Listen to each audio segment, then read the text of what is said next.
आप दोनों पति पत्नी एक साथ बैठकर पीते थे? हाँ जी, एक साथ बैठ के पीते थे। हम शराब का भी नशा करते थे, गुटखा भी खाते थे, सिगरेट भी पीते थे, क्योंकि हम वे विचार में पड़ गए थे। मेरा भी हस्बैंड बढ़ गया था और मैं भी बढ़ गई थी। हम डिवोर्स तक चले गए थे कि हम इसके साथ नहीं रहेंगे।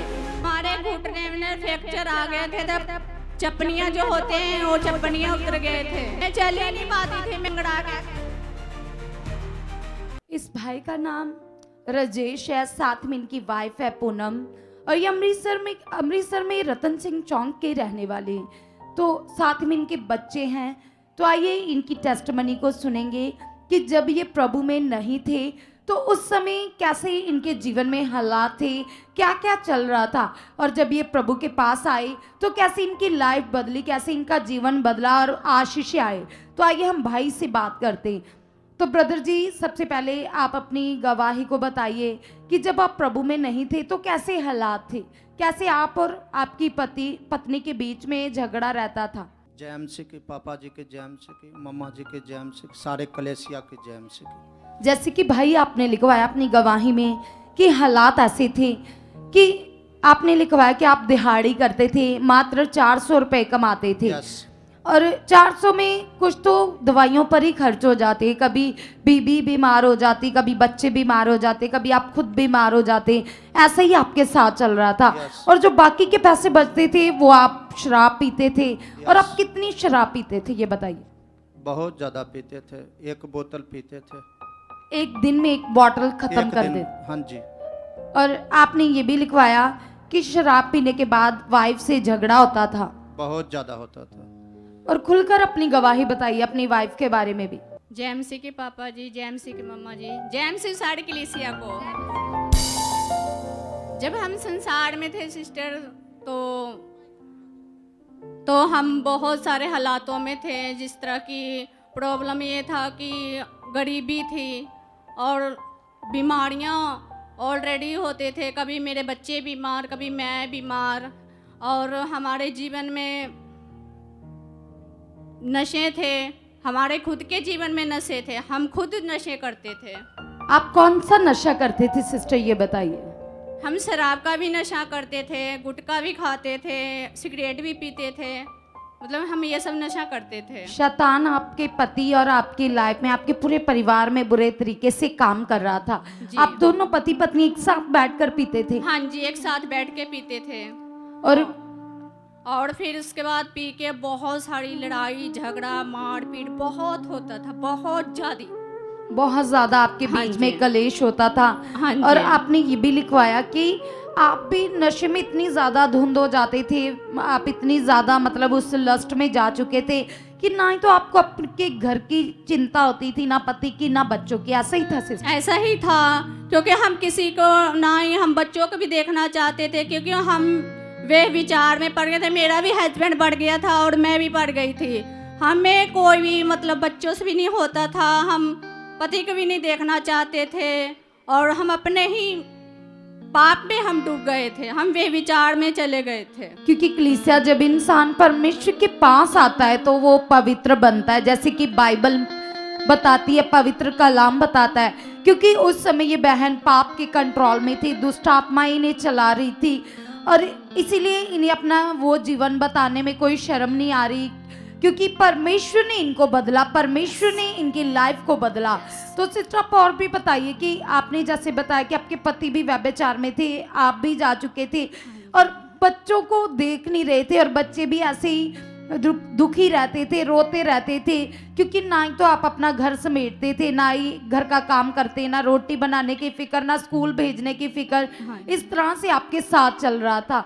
और झगड़े के बारे में बताइए, झगड़ा कितना होता था?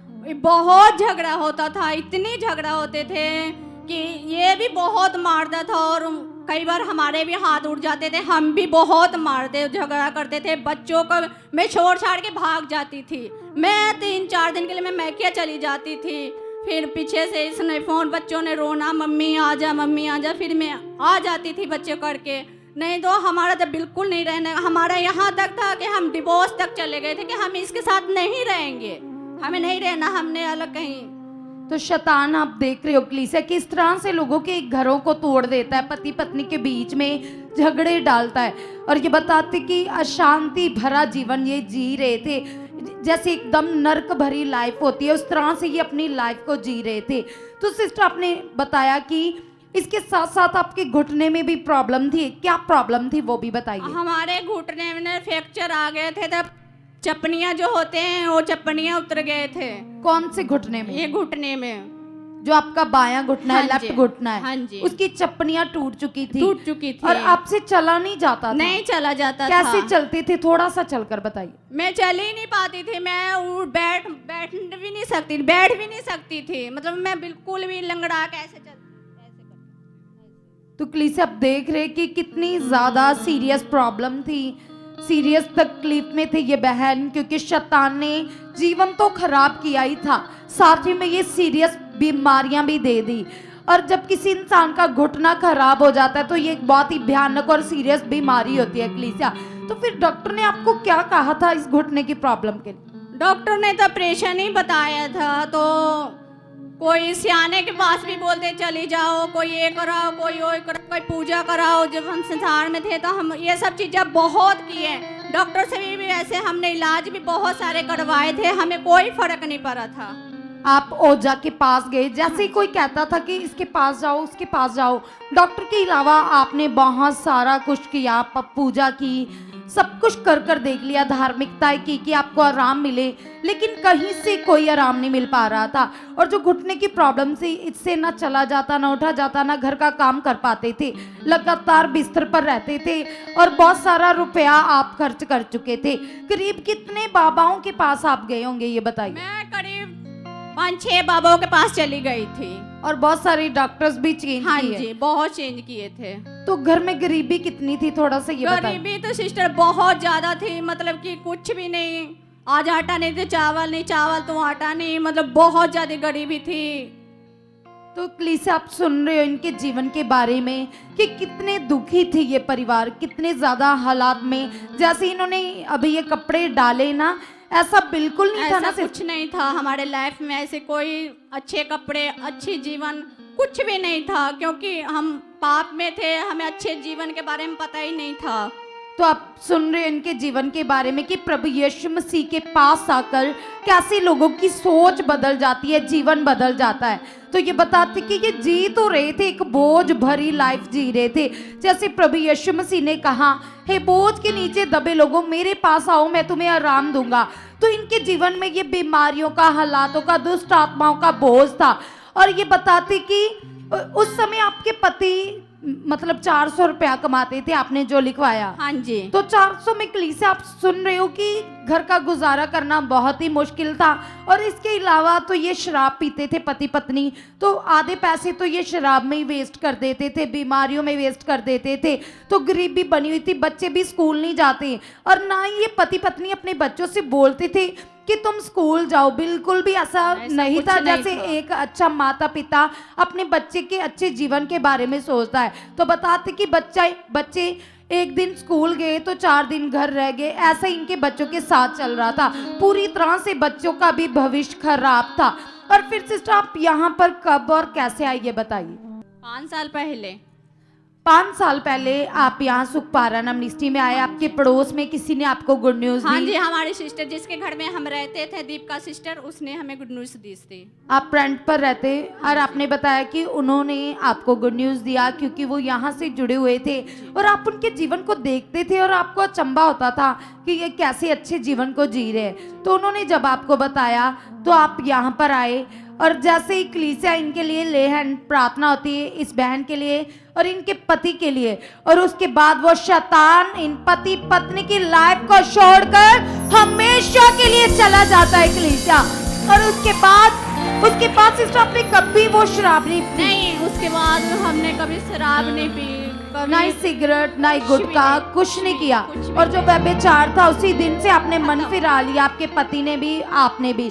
और उसके बाद सिस्टर बरकत कैसे आई? जैसे आपने लिखवाया कि आपके हस्बैंड तो दिहाड़ीदार थे, तो उसके बाद आज आपके हस्बैंड का लेवल क्या है ये बताइए?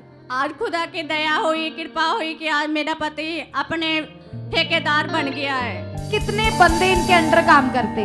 खुद बताइए भाई, कितने बंदे आपके अंडर काम करते? 7 बंदे, 7-8 बंदे। 7-8 बंदे इनके अंडर काम करते हैं। कलीसिया, वो इंसान जो एक दिन खुद दिहाड़ी लगा रहा था, मर रहा था अपने हालातों में, और जैसे ही खुदावंत की अनुग्रह होता है, दया होती है, प्रार्थना होती है, उसके बाद लाइफ ही चेंज हो जाती है। कलीसिया, आज इनकी बुद्धि खुल चुकी है।